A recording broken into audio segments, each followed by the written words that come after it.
प्यारे विद्यार्थी नमस्कार। स्वागत है आप सभी का अपने YouTube चैनल पीकेबी एजुकेशन पर। तो जो भी विद्यार्थी राजस्थान में रीट या चतुर्थ श्रेणी या जेएल बरेली की या अदर किसी भी एग्जाम की तैयारी कर रहे हैं उनके लिए आज का सेशन है जो बेहद इंपॉर्टेंट रहने वाला है। क्योंकि आज अपन जो भी आरबीएससी के अपने क्लास 10th की जो बुक चलती है उसके पीछे के जो अपन मोस्ट इम्पोर्टेंट पार्ट है उनके जो वस्तुनिष्ठ प्रश्न है जो करने वाले, जैसे दुर्ग हो गई, स्थापत्य कला हो गई, संगीत हो गई, लोक नाट्य हो गई, लोक नृत्य हो गई। इन इन सारे प्रश्नों को अपन जो बुक के पीछे दिए हुए हैं वो करने वाला है। क्योंकि अक्सर आजकल एग्जामों में हुब टू हुब है वो वहाँ से आपके प्रश्न है जो उठा लिए जाते हैं। तो एक बार अपन इन्हीं को भी याद कर लेते हैं। तो देखते हैं बिना टाइम वेस्ट किए सीधे चलते हैं अपने सेशन की ओर। तो पहला प्रश्न हो जाएगा कि पटेलिया बिस्यो लाला ये क्या है। तो आपको मैं बता दूं, पटेलिया बिस्या लाला ये एक प्रकार के लोकगीत है। वेरी इंपॉर्टेंट कर ले, क्या है? लोकगीत है। ये ऐसे कैसे प्रश्न है जो हर एग्जाम में कई बार पूछा हुआ है। अगला है कि लांगुरिया गीत है जो किस देवी देवता से संबंधित है। तो मैं आपको बता दूं, लांगुरिया गीत है ये अपने हो जाएगा कैला देवी है जो करौली के अंतर्गत मंदिर है, उसके सामने भगवान हनुमान जी का एक मंदिर है, उसी को क्या कहा जाता है? लांगुरिया। और उनसे संबंधित गीत गाए जाते हैं उसे लांगुरिया गीत है, वो कैला देवी से संबंधित हो जाएंगे। अगले प्रश्न की ओर चलते हैं। अगला प्रश्न हो जाएगा हमारा कि गीदड़ नृत्य का संबंध है जो किस क्षेत्र से है। तो गीदड़ नृत्य हो जाएगा अपने शेखावटी से संबंधित है जो हो जाएगा। वेरी इंपॉर्टेंट कर ले। अगला प्रश्न है कि कच्ची घोड़ी नृत्य है जो किस अवसर पर है जो किया जाता है। तो कच्ची घोड़ी नृत्य है जो विवाह के अवसर पर है जो किया जाता है। आपको मैं बता दूं इसके अंतर्गत ढोल और थाली है जो वाद्य यंत्र है जो बजाए जाते हैं, ढोल और थाली। वेरी इंपॉर्टेंट कर ले कि ये किस अवसर पर है। तो विवाह के अवसर पर है। ये भी कई बार एग्जामों में जो पूछा हुआ है। तो अगले प्रश्न की ओर चलते हैं। अगला हो जाएगा कि ढोल नृत्य है जो किस क्षेत्र से संबंधित है। तो जालोर से संबंधित है। ये पिछली जो सीटी हुई थी उसमें भी पूछ लिया गया। आप न जाने कितनी एग्जामों में इन जो इस बुक के पीछे के प्रश्न है उसे पूछ लिए गए। तो आपको एक बार इन्हें भी रट लेना है अच्छी तरह से। जो नहीं आ रहा है उनका स्क्रीनशॉट ले लेना है आपको। तो जालौर से हो जाएंगे। और इसके साथ एक और प्रश्न पूछा जाता है कि इसको जो भूतपूर्व जयनारायण व्यास है उन्होंने इसको है जो प्रसिद्धि दिलाई थी। अगला हो जाएगा हमारा कि लच्छी राम का संबंध है जो किस लोक नाट्य से है। तो लच्छी राम का संबंध हो जाएगा कुचामनी ख्याल से। वेरी इंपॉर्टेंट कर ले, कुचामनी ख्याल से है जो लच्छी राम का संबंध है जो हो जाएगा। अगला है कि चार बेत कहाँ का प्रसिद्ध लोक नाट्य है। तो चार बेत है जो अपना हो जाएगा टोंक का प्रसिद्ध लोक नाट्य है जो कौन सा हो जाएगा? चार बेत हो जाएगा। वेरी वेरी इंपॉर्टेंट कर ले। ये भी पूछा जाता है कि चार बेत है जो टोंक को है और किसके समय में इसे प्रसिद्धि मिली है। तो फैजुल्ला खां के समय, जो फैजुल्ला खां के समय शासक था उसके समय इसको प्रसिद्धि मिली है। और किन्होंने इसको प्रसिद्धि दिलाई था? तो निहंग खां है, निहंग खां ने इनको प्रसिद्धि दिलाई थी। अगले प्रश्न की ओर चलते हैं। अगला प्रश्न हो जाएगा हमारा कि किस दुर्ग के लिए कहा गया है कि यह दुर्ग बख्तर है। यानी अब अपन जो दुर्ग और स्थापत्य कला है उसके बारे में जो मोस्ट इंपॉर्टेंट इसके पीछे के प्रश्न है वो देखने वाले हैं। तो पहले ही प्रश्न है उसके संबंध में कि किस दुर्ग के लिए कहा गया है कि यह दुर्ग है जो बख्तरबंद है। तो इसके लिए जो कहा गया वह हो जाएगा रणथंभौर है जो कहा गया है। यानी कि आपको यह कथन पूछा जा सकता है कि यह कथन है जो किस दुर्ग के संबंध में है। तो रणथंभौर के संबंध में, ये इसका राइट आंसर हो जाएगा। अगला प्रश्न है कि एक जैसे 9 महल है जो किस किले में बने हुए। तो ध्यान रखना, एक जैसे 9 महल है जो नाहरगढ़ के अंतर्गत है जो बने हुए। तो ध्यान रखना नाहरगढ़ कहाँ पर है? राजस्थान के जयपुर जिले के अंतर्गत स्थित है नाहरगढ़। वेरी वेरी इंपॉर्टेंट कर ले। और इसे जो जयपुर का है जो पहरेदार किला भी कहते हैं, पहरेदार है जो किला भी कहते हैं। वेरी वेरी इंपॉर्टेंट कर ले। पहरेदार किला है जो किसे कहते हैं? तो नाहरगढ़ को कहते हैं। वेरी इंपॉर्टेंट कर ले। अच्छे प्रश्न है जो हर हमेशा पूछे जाते हैं। अगले प्रश्न की ओर चलते हैं। अगला प्रश्न हो जाएगा कि अकबर का दुर्ग जो कहाँ पर स्थित है। तो अकबर का दुर्ग जो आपको मैं बता दूं अपने हो जाएगा अजमेर के अंतर्गत है स्थित हो जाएगा। बीकानेर के अंतर्गत मैं आपको बता दूं एक दुर्ग है जो प्रसिद्ध है, जयगढ़ का दुर्ग है जो हो जाएगा। तो अकबर का दुर्ग कहाँ पर हो जाएगा? अजमेर के अंतर्गत हो जाएगा। और किसने बनाया अकबर का दुर्ग? तो मैं बता दूं जो मुगल सम्राट था अकबर, उन्होंने ही अकबर का दुर्ग जो बनाया। और जयपुर के अंतर्गत एक दो दुर्ग है जो इम्पोर्टेंट है, एक जयगढ़ हो गया और एक नाहरगढ़ हो गया। वेरी इंपॉर्टेंट कर ले। इसी नाहरगढ़ के अंतर्गत है जो एक जैसी 9 रानियों के जो महल है जो बने हुए हैं। अगले प्रश्न की ओर चलते हैं।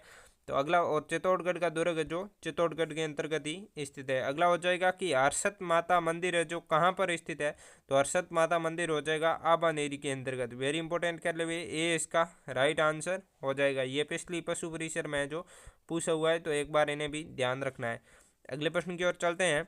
अगला प्रश्न हो जाएगा हमारा कि सांझी का संबंध है जो किस देवी से है, तो सांझी का संबंध हो जाएगा हमारे पार्वती से हो जाएगा। जो पार्वती है इसका प्रतीक माना जाता है सांझी, तो ध्यान रखना। अच्छा प्रश्न है, यानी कि डी इसका राइट आंसर हो जाएगा। अगला प्रश्न है कि फड़ वाचन का कार्य जो कौन करते हैं, तो ध्यान रखना फड़ वाचन का कार्य जो भोपे करते हैं। और सबसे जो लंबी फड़ है जो अपनी हो जाएगी देवनारायण जी की सबसे लंबी फड़ है जो हो जाएगी, यानी कि इसके संबंध में ये भी पूछ लिया जाता है आपसे। और एक फट जाती है, ये कहाँ की प्रसिद्ध है, तो ध्यान रखना शाहपुरा है जो भीलवाड़ा की है जो प्रसिद्ध है फट जाती। वेरी इंपॉर्टेंट कर ले, ये प्रश्न है जो पूछा जाता है। अगले प्रश्न की ओर चलते हैं। अगला प्रश्न हो जाएगा हमारा कि मांगीलाल मिस्त्री की प्रसिद्धि है जो क्षेत्र है जो क्या है, तो आपको मैं बता दूं जो कावड़ है उसके संबंध में जो मांगीलाल मिस्त्री है जो प्रसिद्ध है। और ये अपने बस्सी चित्तौड़ की हो जाएगी। अपने जो कावड़ है ये कहाँ की प्रसिद्ध है, तो बस्सी जो चित्तौड़ है, बस्सी और कुछ हिंसा गोसुंडा का वांस की है जो प्रसिद्ध है। वेरी इंपॉर्टेंट कर ले, यानी इसका बी इसका राइट आंसर हो जाएगा। अगला प्रश्न है कि फड़ से संबंधित श्रीलाल जोशी है जो किस जिले के निवासी है, तो ध्यान रखना जो हमने अभी बताया कि फड़ है इसका संबंध है जो भीलवाड़ा से है। और यहाँ पर आपको मैं बता दूं श्रीलाल जोशी भी, ये भी आपसे पूछा जा सकता है कि इन कलाकार का संबंध है जो किससे है, तो हो जाएगा अपने भीलवाड़ा से, यानी कि फड़ से संबंधित और जिला पूछ ले तो भीलवाड़ा। अच्छा प्रश्न है, ये इसका राइट आंसर हो जाएगा। अगला प्रश्न है कि सोजत किसके लिए है जो प्रसिद्ध है, तो सोजत मैं आपको बता दूं मेहंदी के लिए है जो प्रसिद्ध है। और सोजत राजस्थान के पाली जिले का प्रसिद्ध क्षेत्र है जो किसके लिए प्रसिद्ध है, तो मैं आपको बता दूं मेहंदी के लिए जो प्रसिद्ध है। और कावड़ के लिए है जो हो जाएगा अपना चित्तौड़गढ़ का बस्सी क्षेत्र है जो कावड़ के लिए हो जाएगा। और कंबल के लिए है जो नागौर और दौसा का क्षेत्र है जो प्रसिद्ध माना जाता है। कंबल के लिए नागौर और दौसा का क्षेत्र है जो इसके लिए अच्छा माना जाता है। अगले प्रश्न की ओर चलते हैं। तो यानी कि इसका राइट आंसर हो जाएगा हमारा डी, डी इसका राइट आंसर है। अगले प्रश्न की ओर चलते हैं। अगला प्रश्न हो जाएगा हमारा, देखो इस तरह से मिलान करने के संबंध में भी आपके इस बुक के पीछे प्रश्न दिया हुआ है। और ये कई बार है जो पूछा हुआ है, पिछली जूनियर असिस्टेंट में यहाँ से ही पूछ लिया गया था। तो ध्यान रखना पाने है जो आपको मैं बता दूं, पाने हो जाएगा अपना कागज़ के ऊपर है जो पाने हो जाएगा। और फड़ है जो अपनी हो जाएगी कपड़े के ऊपर है जो हो जाएगी। और कावड़ है जो अपने लकड़ी से है जो बनी होती है। और मांडना है जो रंग से संबंधित है जो उस पर बनी जाती है। तो ध्यान रखना है, इस तरह से आप इसे मिलान भी कर सकते हैं। यानी कि 1 नंबर का हो जाएगा डी, और 2 नंबर का हो जाएगा सी, और अपने 3 नंबर का हो जाएगा बी, और 4 नंबर का हो जाएगा 1। तो इस तरह से ध्यान रखने ना है। अच्छा प्रश्न है। अगले प्रश्न की ओर चलते हैं। तो अगला प्रश्न हो जाएगा हमारा कि भरतहरि का मेला है जो किस जिले के अंतर्गत है जो भरता है, तो भरतहरि का मेला है जो अपना अलवर के अंतर्गत है जो भरता है। वेरी इंपॉर्टेंट कर ले, ए इसका राइट आंसर हो जाएगा।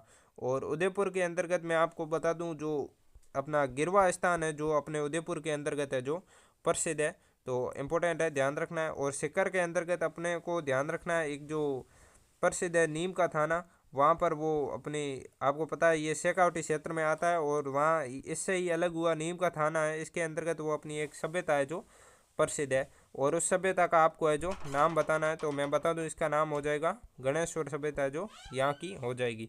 अगला प्रश्न है कि बूंदी में कजली तीज का पर्व है जो किस माह में जो मनाया जाता है, तो बूंदी का जो अपने कजली तीज है इसे बूंदी की जो प्रसिद्ध है इसे भाद्रपद महीने के अंतर्गत है जो मनाया जाता है। तो ध्यान रखना है, डी इसका राइट आंसर हो जाएगा। भाद्रपद की कृष्ण तृतीया को है जो मनाया जाता है। अगले प्रश्न की ओर चलते हैं।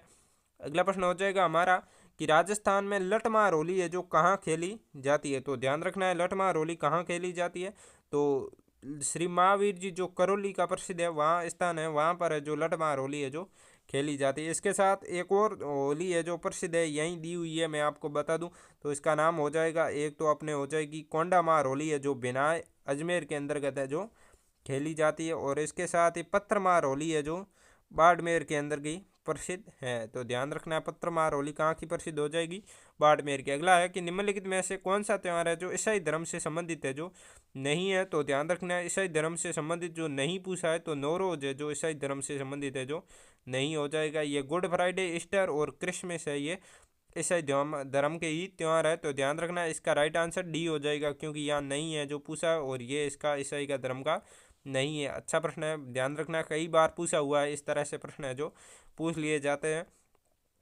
और अगला प्रश्न हो जाएगा हमारा, वो है एक बार और मिलान का है जो कर लीजिए, यानी कि यहाँ से भी अच्छे खासे जो प्रश्न है जो पूछे जाते हैं। तो कल्याण जी का मिलान हो जाएगा, डिंगी कल्याण जी का मेला है जो प्रसिद्ध है। और कपिल मुनि का मेला है जो कोला बीकानेर के अंतर्गत का आपके प्रसिद्ध हो जाएगा। और अगला है श्री महावीर जी का है जो, तो वो हो जाएगा अपना सवाई माधोपुर के अंतर्गत। श्री महावीर जी करौली है परंतु यहाँ पर सवाई माधोपुर दिया हुआ है पीछे, और एक बार एग्जाम में ऊब टू ऊब उठा के पूछ लिया गया था और बच्चे कन्फ्यूजन में रह गए थे कि ये श्री महावीर जी तो मुख्य रूप से करौली में आते हैं, परंतु नहीं, यहाँ बुक के पीछे ये दिया हुआ है और यहाँ से उठाया हुआ था, तो आपको ध्यान रखना है इसके अनुसार यही होगा। वैसे इसमें अपन मिलान करें तो ये अपने आप ही निकल जाता है, परंतु फिर भी आपको ध्यान रखना है। एक करणी माता है, ये हो जाएगी देशनोक बीकानेर के अंतर्गत है, ये स्थान है जो कहाँ पर पड़ता है, बीकानेर के अंतर्गत पड़ता है। और कोलायत है जो अपने हो जाएगा कहाँ पर, बीकानेर के अंतर्गत, परंतु ये प्रसिद्ध स्थल है इसलिए केवल स्थल ही जो है जो दिए जाते हैं। अब मैं आपको बता दूं जो करणी माता है देशनोक करौली में, ये चूहों के रूप में जो प्रसिद्ध है और इसे दाढ़ी वाली डोकरी है जो कहा जाता है। ध्यान रखना दाढ़ी वाली डोकरी के नाम से भी इसे है जो जाना जाता है। वो चूहों के दर्शन है जो इसके लिए जो अच्छे माने जाते हैं, ध्यान रखना है। तो चूहा किससे संबंधित हो जाएगा, करणी माता से संबंधित है जो हो जाएगा। और कपिल मुनि है, ये आपको ध्यान रखना है, एक बार एग्जाम में ये भी पूछा हुआ था, ये सांख्य दर्शन के जो क्या है जनक है जो माने जाते, कौन है तो कपिल मुनि माने जाते। तो इस तरह से ये भी प्रश्न है जो आपको ध्यान रखने, अच्छे प्रश्न है, वेरी इंपॉर्टेंट प्रश्न है, पूछे जाते हैं बार बार कई एग्जामों में जो पूछे हुए हैं। तो आपके आपके 100% है जो इस बार है जो सपने वाले हैं, तो ध्यान रखना अच्छे से इन्हें है जो घोट के पी जाना है। तो आज के ये थे प्रश्न, कैसे लगे कमेंट बॉक्स में ज़रूर बताएं। अब मिलते हैं अगले वीडियो में, तब तक के लिए सभी को बाय।